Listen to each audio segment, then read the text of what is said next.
Before no logic only madness there was ബുദ്ധി വീട്ടിൽ വെച്ചിട്ട് വരിക.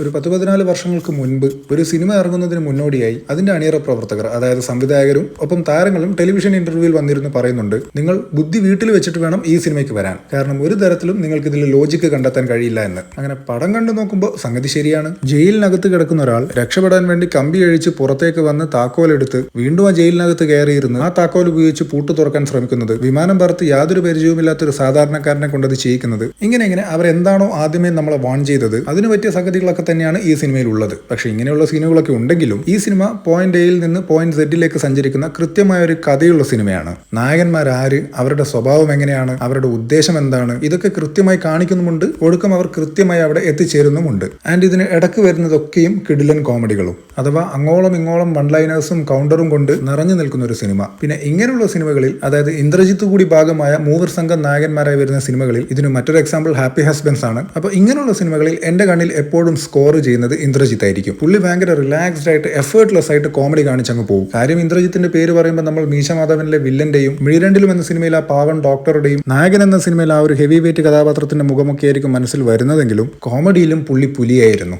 പിന്നെ ഈ സിനിമയിൽ എനിക്ക് ഇഷ്ടപ്പെടാതെ പോയ, അഥവാ ഇങ്ങനെ ഒരു സിനിമയ്ക്ക് മിസ്മാച്ച് ആയ എന്തെങ്കിലും അതിനകത്ത് ഉണ്ടായിരുന്നു എന്ന് ചോദിച്ചാൽ അത് ആൻ അഗസ്റ്റിന്റെ ആ ഒരു കഥാപാത്രമായിരുന്നു. ആ കഥാപാത്രം എന്നല്ല, കൂട്ടത്തിലൊരു നായകന്റെ നായിക എന്ന ഇമ്പോർട്ടന്റ് റോള് തന്നെയായിരുന്നു അത്. പക്ഷെ ആൻ അഗസ്റ്റിൻ എന്ന ആക്ട്രസിന് ആ റോൾ ഒട്ടും സ്യൂട്ട് ആയിരുന്നില്ല, അല്ലെങ്കിൽ അവരത് അങ്ങനെ തോന്നിപ്പിച്ചു. മേ ബി അവരുടെ അരങ്ങേറ്റ സിനിമയിൽ ആ ഒരു മെച്യൂർഡ് ആയിട്ടുള്ള കഥാപാത്രം മനസ്സിൽ അങ്ങനെ നിറഞ്ഞു നിൽക്കുന്നത് കൊണ്ടാണോന്ന് അറിയില്ല, ഈ ഒരു മണ്ടത്തരം പറയുന്ന കഥാപാത്രത്തിന് അവരൊട്ടും ഫിറ്റ് ആയിരുന്നില്ല. പക്ഷെ അവർ ഈ സിനിമയിൽ കുഞ്ചാക്കോ ബോബന്റെ പേരായി വന്നതുകൊണ്ടുണ്ടായ ഒരു നൈസ് കാര്യമായിരുന്നു, ഇടയ്ക്കൊരു സീനിൽ വെച്ച് ഇവരെ രണ്ടുപേരെയും കാണുമ്പോൾ ഇന്ദ്രജിത്ത് പറയുന്ന ഒരു ഡയലോഗ്, അല്ല ഇതാര് എൽസമ്മയും ആൺകുട്ടിയോ എന്ന്. ഇതുപോലെ ഒരുപാട് കുഞ്ഞു കുഞ്ഞു റെഫറൻസുകളും നല്ല തമാശകളും ഒക്കെ ഉണ്ടായിരുന്ന, ബുദ്ധി ഉപയോഗിക്കാതെ കാണാൻ പറ്റിയ, അല്ലെങ്കിൽ ബുദ്ധി ഉപയോഗിക്കാതെ കാണേണ്ട നൈസ് ഒരു എന്റർടൈനർ ആയിരുന്നു ത്രീ കിങ്സ്.